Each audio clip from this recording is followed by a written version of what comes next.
The Cleveland Browns back at home for Week 4, hosting the Chargers. LA hoping they are back on track after a trip to Houston last week. Herbert throwing downfield, and Bandy's wide open along the sideline, brought that at the 15-yard line. That's with bad ribs. I'd hate to see him healthy.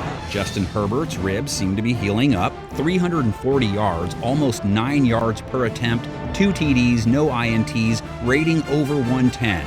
Did it all without Keenan Allen, too. Herbert shifts to his left, throws to Bandy, caught left sideline. You got to get it over that corner under the safety. What a throw by Herbert. The connection with Mike Williams back on, 11 targets, 7 catches, 120 yards versus Houston. Herbert, play action, has a man wide open, middle of the field, Mike Williams, 50, 45, 40, left sideline, 30, 35. Walter Payton, the sideline, with those high steps. Browns will stick Denzel Ward on him quite a bit if Allen is still out.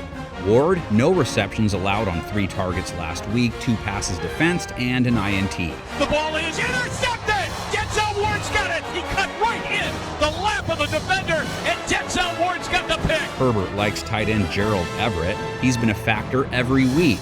5 catches, 61 yards, and a TD in Week 4. Herbert gets the snap, looking right now, throwing to the left to the end zone. It's caught by Everett, touchdown Chargers.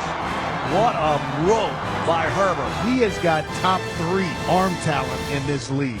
Then there's Austin Eckler. He's the 4th part of their passing attack when all 4 are available. He was especially effective in Week 4, 6 catches, almost 50 yards, and a touchdown. Throwing to Eckler, he's got a lane, 10, 5, to the end zone, hits the pylon, touchdown Chargers! Cleveland's defense against the pass. Against M.Mariota, rating of 41.4, no TDs, an INT, under 140 yards allowed. Overall in 2021, holding QBs to a nice 86.4 rating. Drops to throw, in the pocket, fires towards the end zone, and it's knocked away! Great play in there, as getting in there is Delpit to belt the ball away! Browns only faced 19 passes, so hard to rack up more than the 1 sack they came up with, especially since they didn't have Myles Garrett or Jadeveon Clowney. Still, they pressured Mariota on a fat 45% of his dropbacks. He's back in the pocket. He's going to get hit. Knocked down. They got him. Jordan Elliott got him. I have to add that Atlanta allowed a super fat pressure rate the week before, too. Either way, Herbert's line gave him all sorts of time against the Texans. 1 sack taken for just 2 yards on 39 pass attempts. Herbert sets feet, crosser. And on the right sideline is Josh Palmer with his first grab. Dealer's choice on that one. Their line gave Eckler room to run as well, so the Browns are dealing with a back coming in off his best rushing game this year. Back to Eckler. Can he get him their first rushing touchdown of the season? Yes, he can. Hand off. There it is. There's the crease. Touchdown Chargers. The Browns' rush attack should receive way more action than LA's. Nick Chubb, 118 yards last week, 6.2 a run, 19 carries, a score. Blazing start to his 2022, hasn't had a bad game yet. Get to Chubb, he's to the 25, outside left, 20, 15, 10, 5, touchdown! Nick Chubb!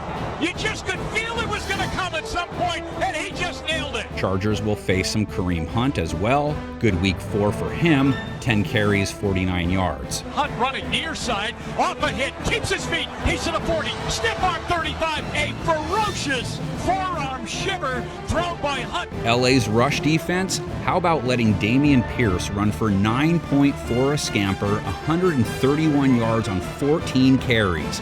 Chubb should be drooling.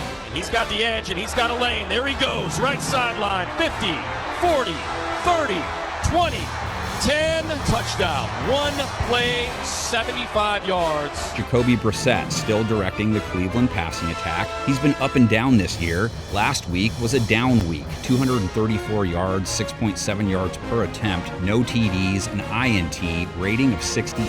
Brissett back to pass, looking, firing, down the field, it's intercepted, and the Falcons are going to win the game. His line to David Njoku was still working.